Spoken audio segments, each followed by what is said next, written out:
Hello, ladies and gentlemen, and welcome. Why does the camera feel like it's a little off? Do you? Oh my goodness! I'm sorry. There it is. You weren't even in the shot, bro. I Flo. was thinking, I was like, wait a second, that looks a little close. Hello, ladies and gentlemen, and welcome back to the Heavily Contested Podcast, the podcast where The Nets are the biggest failure of all time, bro. this playoffs for sure. You have to say. This playoffs for sure, man. But I don't know. All time they close. They have to, okay, it depends on how it all finishes out with the Kyrie, Kevin Durant era, but it's not off to a good start. Yeah, it's definitely. 3 years in, it's not off to a good start. The only team that... Damn it! Wow, they just shut out. Screw it, let's just start with them. Alright, so we're going over round one of the NBA playoffs, which, for the most part, it had a little bit of drama here and there. It was pretty interesting for a little bit. But it kind of, in the end, all the higher seed teams did end up winning. There wasn't any upsets, no game sevens. No. Some close games, some good game winners, some good finishes. But in the end, the teams that were probably favorites to win ended up winning. Yeah. But there was one interesting one where I guarantee most people probably could say that the favorites lost in this one. And it's a rare situation where the 7 seed could have possibly been favored a little higher than the 2 seed. The Brooklyn Nets were going against the Boston Celtics. Bring them brooms out. Kevin Durant, Kyrie Irving. They had like a great supporting cast. It didn't look like anything could really stop them when they started getting hot there at the end. They got swept. Now the first game was a great game. Jason Tatum hit the game winner. Game winner. You know, that's one that you could say could have gone either way almost. You know? And it started to be some games where I was like, you didn't really win this game at all. Like, there was no chance you were going to win this game. No. And, Kevin Durant had the worst series I've ever seen out of him. Ever. Kyrie also didn't show up sometimes. Yeah, Kyrie had like that good game one, and then it was just really just... You know, for the guy who's supposed to have the biggest bag in the league, as they call it. The best ankle break. He's supposed to be one of the best scorers in the league. He really didn't get it going. No. In this playoff series. I was genuinely surprised, especially with how he looked in the regular season. He had plenty of 40-point games with high efficiency. I thought for sure we'd start seeing that in the playoffs. But, you know, I feel like we're talking too much about Brooklyn here. Also got to talk about the Celtics because Jason Tatum and Jaylen Brown, they stepped up big time. Give that duo credit, and not just on the offensive end, too. Jason Tatum was locking up. Yeah, I mean, in the end, who was the guy guarding Kevin Durant in the first place? Jason Tatum. He was extremely impressive. Marcus Smart, the defensive player of the year on that team. You know, they have a supporting cast of players that just fit so well with that defensive mind that they have, you know? So it was extremely impressive the way Jason Tatum was playing on Kevin Durant. You know, Al Horford was doing his thing here and there. It was just Celtics just outplayed them. Yeah, it was literally like, if you look at it, if you would have thought from just that series, you would have thought that the Celtics were the best team in the league. Because there's no way that they're just smacking on Kevin Durant and Kyrie like they just some rookies or something. So if you saw this matchup, ignoring the standings, anything, if you like at the beginning of the season, this is not what you would have expected whatsoever. Jason Tatum's got to be given credit. 29.5 points per game in that series. That's absurdly good in a playoff series as well. Jaylen Brown, again, 22.5. Jaylen Brown had his big He's time a really moments. good number 2. He's a very good number 2. Very good number 2. And then you have Marcus Smart, again, defensive player of the year. Al Horford, he's the veteran presence. He's been there for a long time. The thing I will say about the Celtics is after those kind of players, I kind of get a little sussed out. I get you. But we'll see that later on. Mm-hmm. But for this series, it didn't matter. Here's the thing, basketball, again, is a game of matchups. Yeah. Just like pretty much every other sport, you could always say. But I guess a good example I like to use is, you don't see which players are being used in each series unless they match up well. Like a good example is last year, Bobby Portis for the Bucks played 0 minutes against Brooklyn in that Brooklyn series that the Bucks had. And then when it came to the Hawks series and the Sun series, he ended up getting double-digit minutes. It's all based on who they believe matches up best. Yeah. And the Celtics they knew that they had their core guys and they had the solid supporting cast people that they needed to help them win. Now that being said, I'm not as impressed with that supporting cast offensively.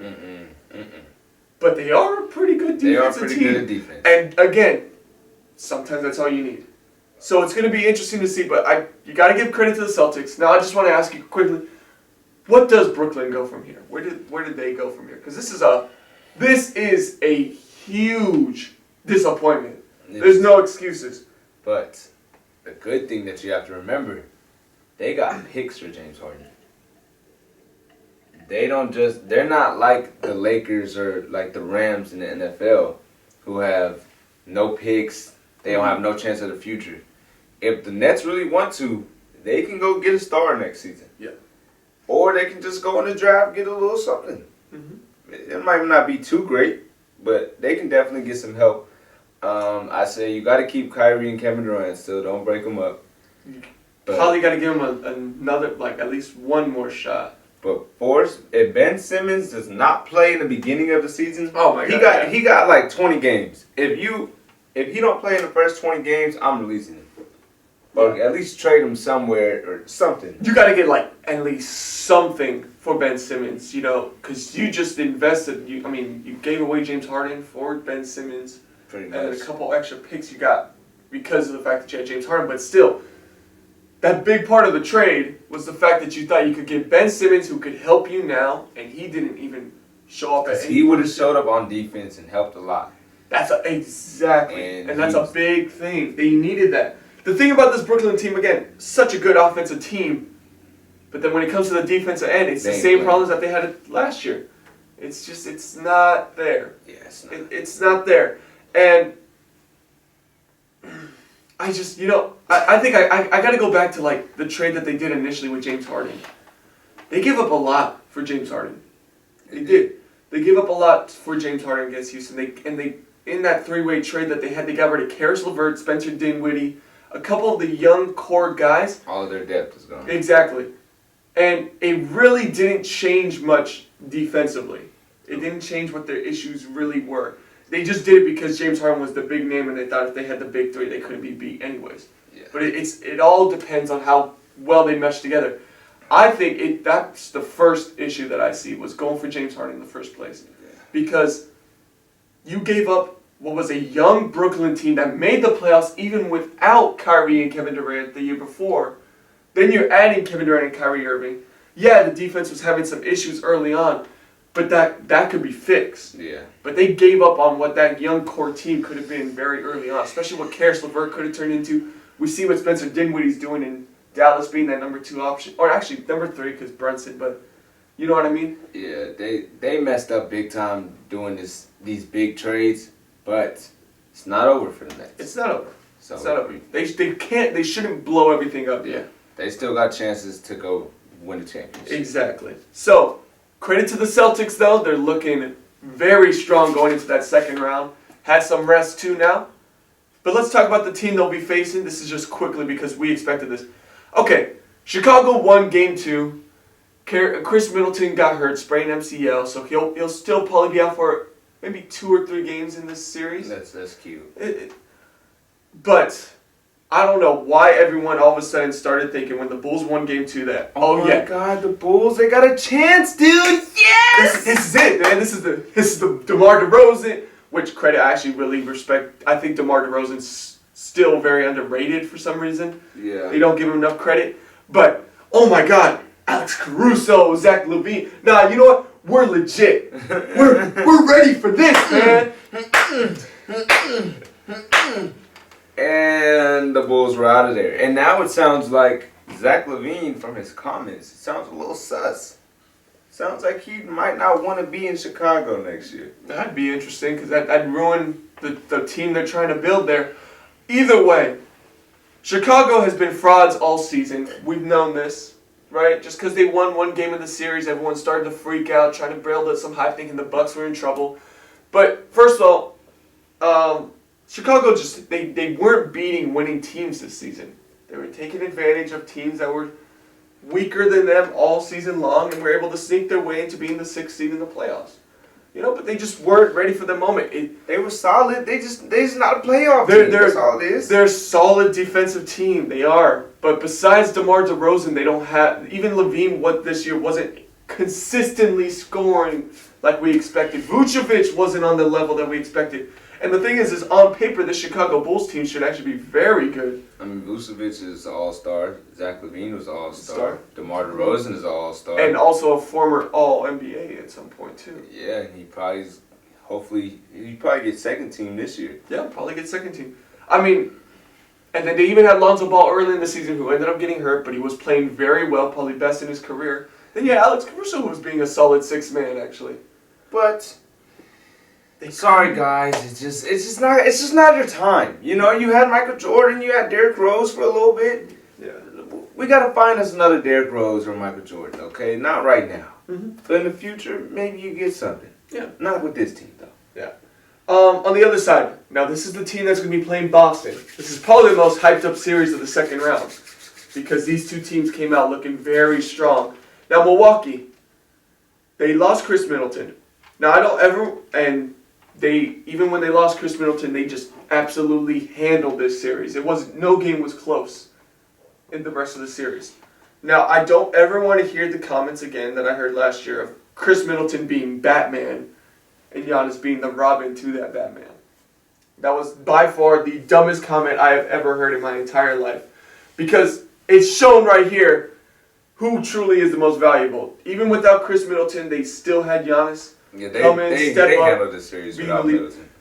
Here's the one thing I gotta say. Grayson Allen was a guy who stepped up in that series. Oh, yeah, he did. He played some key minutes. He played some key minutes and scored a lot, too. I think he had a 27-point game. Mm-hmm. He had another 20-point game, and it was efficient shooting. So that's where he's a new guy. This ain't a guy who was on the team last year. This is a new addition. If Grayson Allen, a former first-round pick, can start developing into that first-round pick that he was hyped up to be, that's one to look out for, man. Exactly. Drew Holiday's still very inconsistent with his scoring, but you kind of get that from him. He's a defender. You get the defense. He gonna lock up whoever dribbles the ball the most on the other team. He's gonna lock him down. Yeah, exactly. That's what you expect from Drew Holiday. So what are you expecting from this Milwaukee-Boston series? Because these are probably the two best teams. I don't want to say yet. Let's just calm down a little bit. All right. So, Bucks, they're missing Middleton. Yeah. Boston ain't really missing anybody. Nope, they're fully healthy. They're fully healthy, and they're also a little bit younger. Mm-hmm. So I think that their legs feeling a little good. The Bucks, they kind of limping around a little bit. They just won the finals. They legs hurting a little bit. So I think Boston's gonna sneak a couple up in there. Okay. But I'm not stupid. I think Milwaukee's going to win this game in 6. All right. So it's going to be a good little matchup, mm-hmm. but Boston ain't really got a Giannis on their team. That's the difference maker, I think. It is all about matchups. And in the end, while Boston does have some good size with Al Horford and a couple other guys, there isn't a big man in the league that can guard Giannis. Because there's no one as fast. He's the closest one. Yeah, and even then, he's still not as fast as Giannis. So, I think the Bucks really just are a matchup problem for the Celtics, and especially because the Bucks also match up defensively to the Celtics as well. This ain't the Brooklyn Nets. This ain't a team that you can just easily score on. You're gonna have Drew Holiday. You're gonna have Giannis Antetokounmpo, both people who have been considered at best defensive players in their position. Yep. At many points in their career. You might have Drew Holiday on Jaylen Brown. Exactly. Then you get Drew Holiday on Jaylen Brown. Tatum could still have a chance to do his thing, but he's going to have to step up because Giannis will be coming. Giannis will be coming too. I have the Bucks in 7. I think it's a 7-game series. I think Celtics have earned respect from the league. They truly did. I mean, they handled the toughest first round opponent, many would argue, with ease. They did. You know, and it's a very good defensive team. And they have they're the ones with the home court advantage. They're the ones with the 4 games at home compared to the 3 in Milwaukee. This could be interesting. It can make it interesting, but I do see Milwaukee stealing one in Boston. And I expect that to be the game 7. Okay. Because I think that's going to be the big one right there. So I see Boston possibly starting off this series 2-0. It could be very easily like that. And then I see Milwaukee answering back like how they did against Brooklyn, 2-2. Boston takes it, then Milwaukee takes. I see it literally going by the book until the very end where Milwaukee does their thing in Game 7. That would be a great series. It would be a great series, and I think it's going to be a very good series to keep an eye on. I also want to state this. Whoever wins this series will be representing the East in the finals. I want to say that right now. Yeah, most likely. Because let's just quickly go over these next 2 teams. Miami did their thing against the Hawks. Even without Jimmy Butler and Kyle Lowry in that final game, it's because what we talk about, every time we bring up the Heat, what do we talk about? Defense. Defense. They just locked down. They just locked down. They made an effort to make sure Trae Young would never get in rhythm. Struggling. He was struggling. He could not get in rhythm. And then even in the other games, Jimmy Butler was doing his thing offensively when he's there. 40. Victor Oladipo stepped up in that final game, scoring 20. Bam Adebayo doing his thing defensively. Kyle Lowry's still there. Tyler Hero hasn't found his rhythm yet, but that can always be. Yeah, because that can just go. He's done it before. Exactly. That's series by series. This is actually a very good Miami Heat team, and especially if they stay healthy. That's the only concern for them. Again, they can make some competition. On the other end, the 76ers played against the Raptors. God, they made that series way. It was a little scary at some point because the Raptors are kind of trash. I'm not gonna lie, they're like one of the worst teams in this playoffs. And the 76ers, the first couple games, Tyrese Maxey stepped it up. Yeah. 30 balls. Oh, I think he almost scored 40. And then the Raptors just snuck a couple up in there, and then I was like, hold on, why? I mean, the Raptors had a true shot, man, because they got their win at home in Game 4, and that's like the cool win, you know, like, okay, we're not getting swept. Yeah. No. Here's the one thing I feel like people underrate, like how quickly a 3-0 and a 3-1 lead could really be evaporated like that. Yeah. Because in the sense of thinking about it, like if I'm a team that's down 3-0 in a series, and especially if I'm the team that obviously has the away advantage of the lower seed, I'm thinking Game 4, all right, we got this at home. The team's going to feel a little relaxed right now because they're up 3-0, right? So we got to take this one at home. Then the mentality is we have to go to their place and we have to take one. Just take one of them. We have to take this game right here. This is like the big game. We got to come out with more energy, more spunk. And then the reason why they think that is because then the next one's at our home anyways. They did that. Then we get the next one at home. You assume that if you're really the team in rhythm now, you won 2 in a row. If you have a game at home, you think you can take it. And then when it gets to Game 7, it doesn't matter who the home or the away team is. It's whoever. Respectfully, it's Game 7. Game 7 is just everything's up in the air. Yeah. That's how you see it as a team. And they almost did it. But the Sixers kind of proved that in the end the Raptors still weren't a better team. There's a big story that happened in this series. Joel Embiid, in the very last game, they were up by almost 30 points. Yeah. And he was still in the game. Pascal Siakam just gives him a quick little elbow to the face. Just, John Jones-like. And then Embiid feels like his face is broken. Literally said in an interview, too. He said, I think he broke my face. And I think it's his eye that's a little messed up. His nose probably facing the wrong direction. Yeah. He's probably going to be out for at least a couple games in the series, and then he'll come back with the mask. Exactly. The scary thing is out indefinitely, is what they said. They didn't even give it a timetable yet on that one.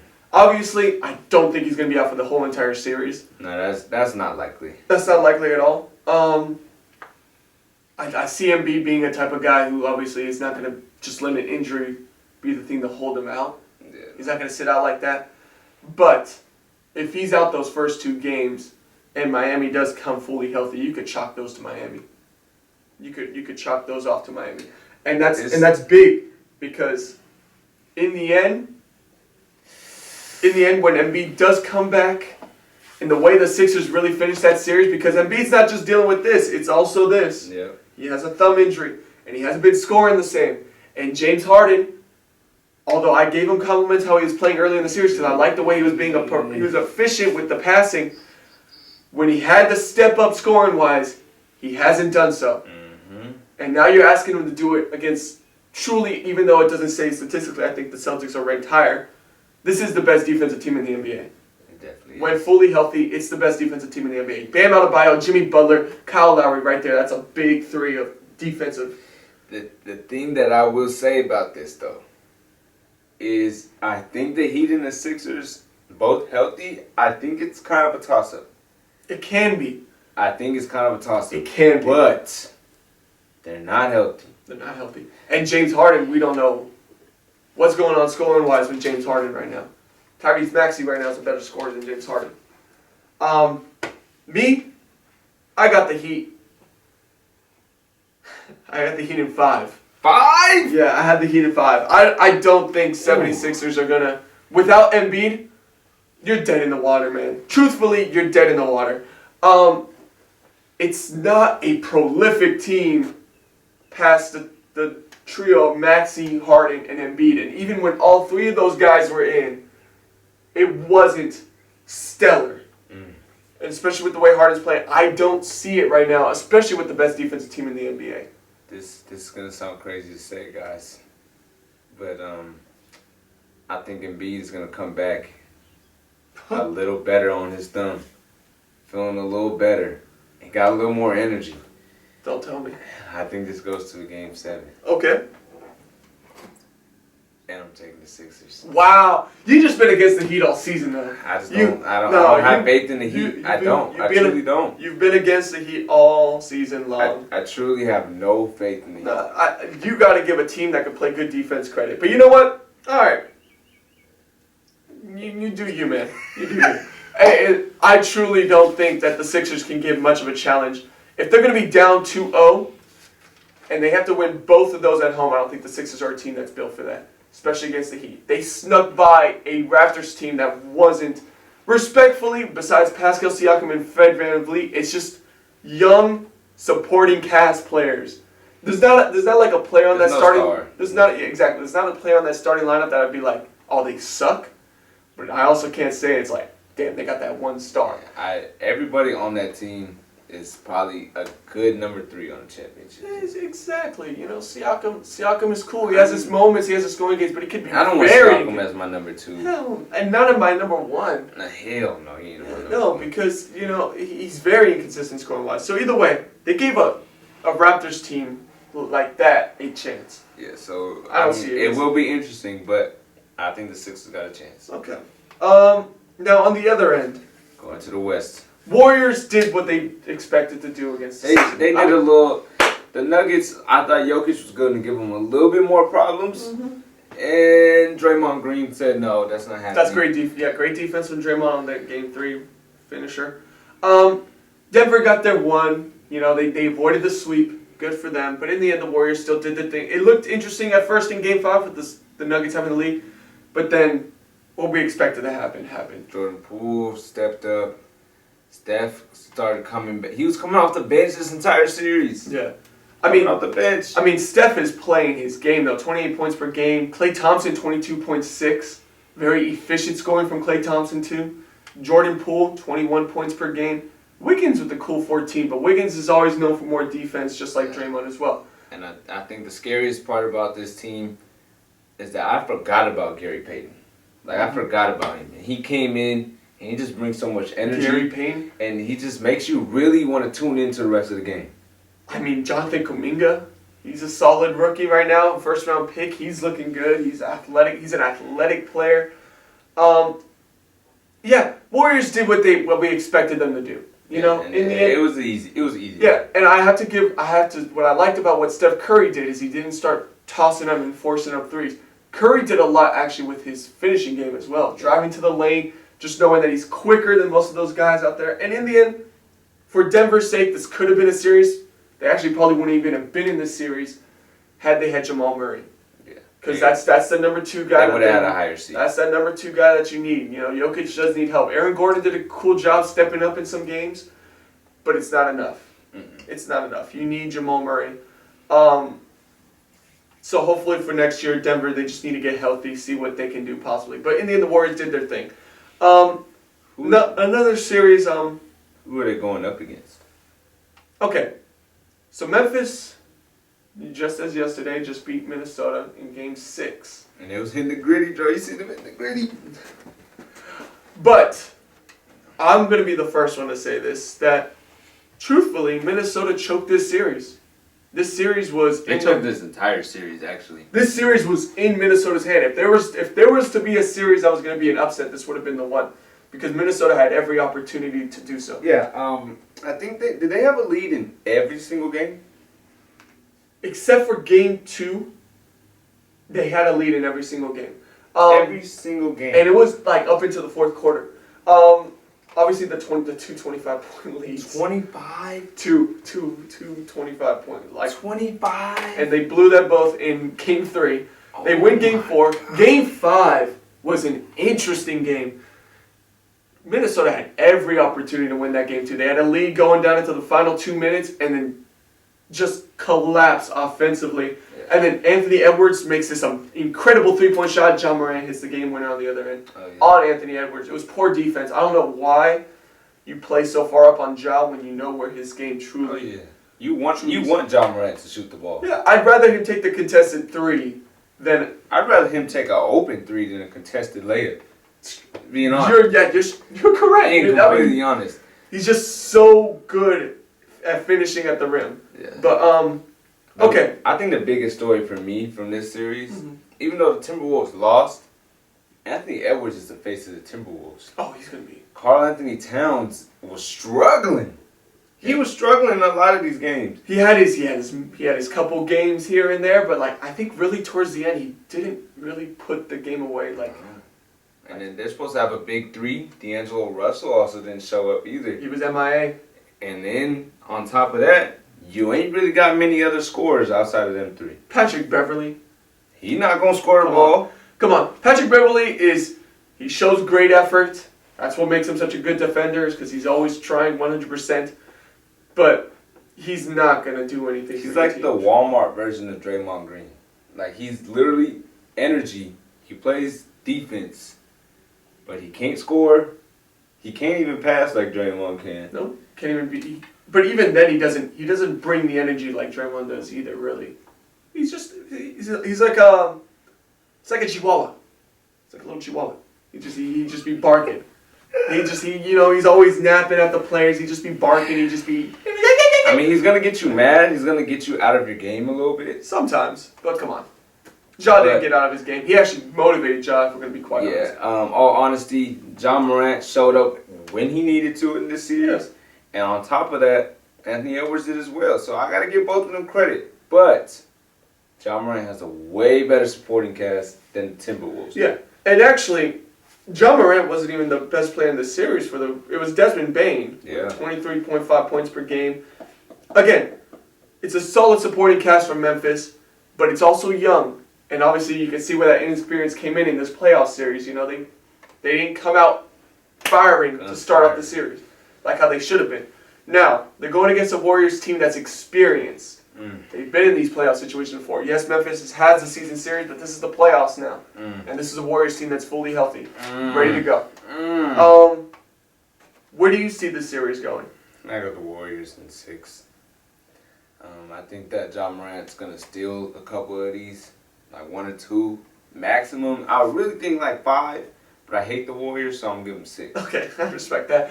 I have 5 for the Warriors, and the reason why I'm saying this too is because there's a weird situation. This game starts tomorrow. Memphis just played Friday, so not only do they don't have time to recover and get mentally ready for that next. They gotta shoot straight into the Warriors. And the thing is too, for the Warriors' advantage, it's not too long of a rest either.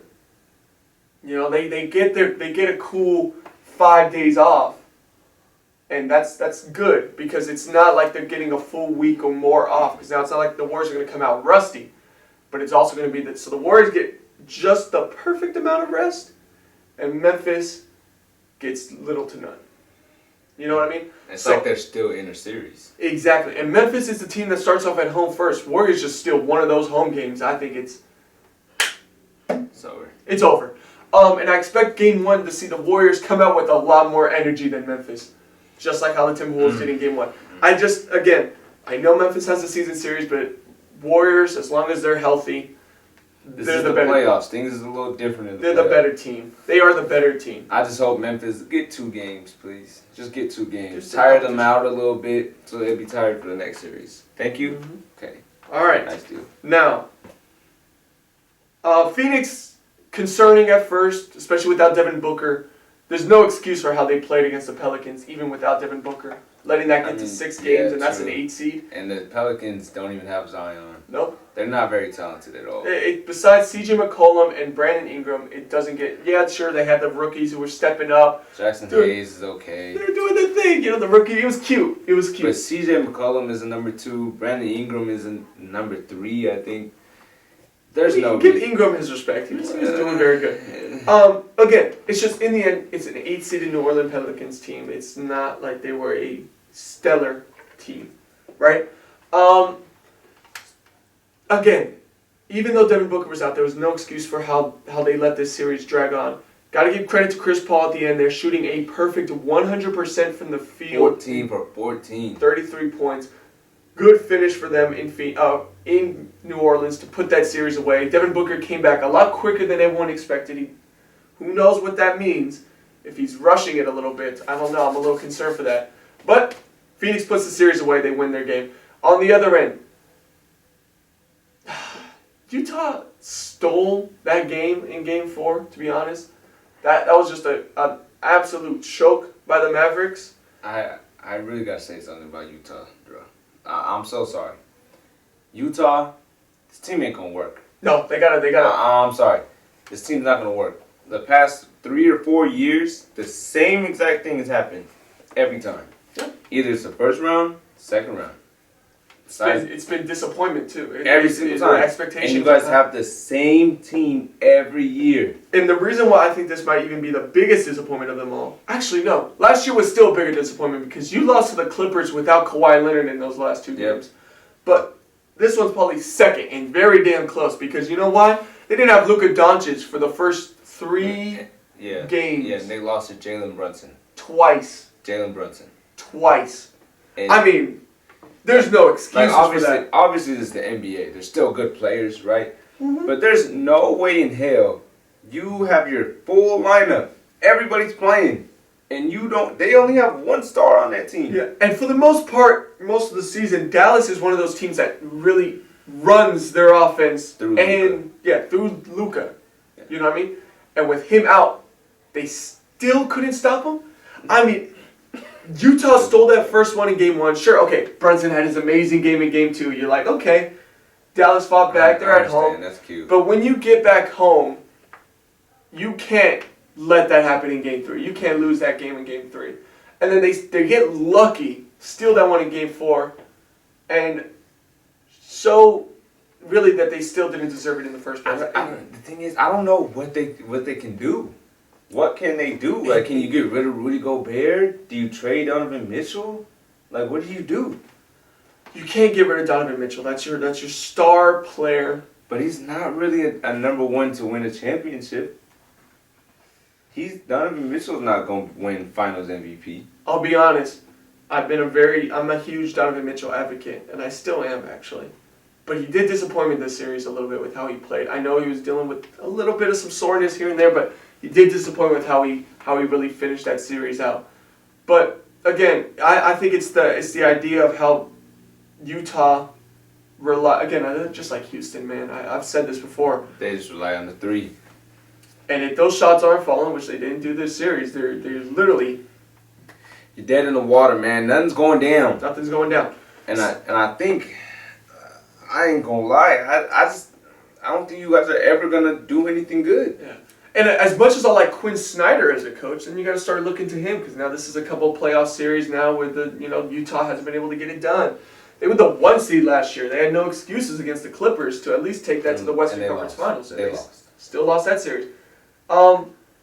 So you got to start looking at Quinn Snyder, but you also got to really start looking at this entire team. You got to find a true number 2 scoring option. Yeah, because respectfully, while Rudy Gobert is a solid defensive player, he got no offense. He got no offense. No and they're starting to play Hacker Gobert in that series too. Because he can't make a free throw either. Because he can't make a free throw.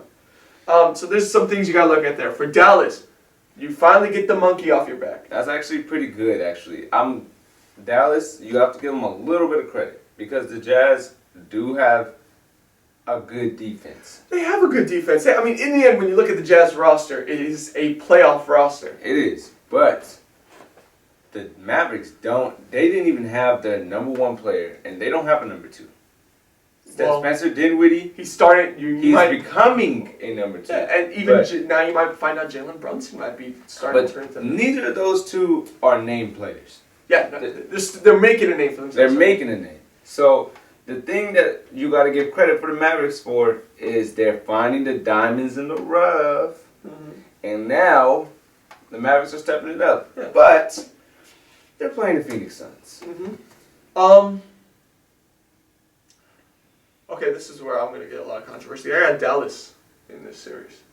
Yeah, I just shot straight to it, huh? I got Dallas in this series. First of all, guys, you know what? Oh no!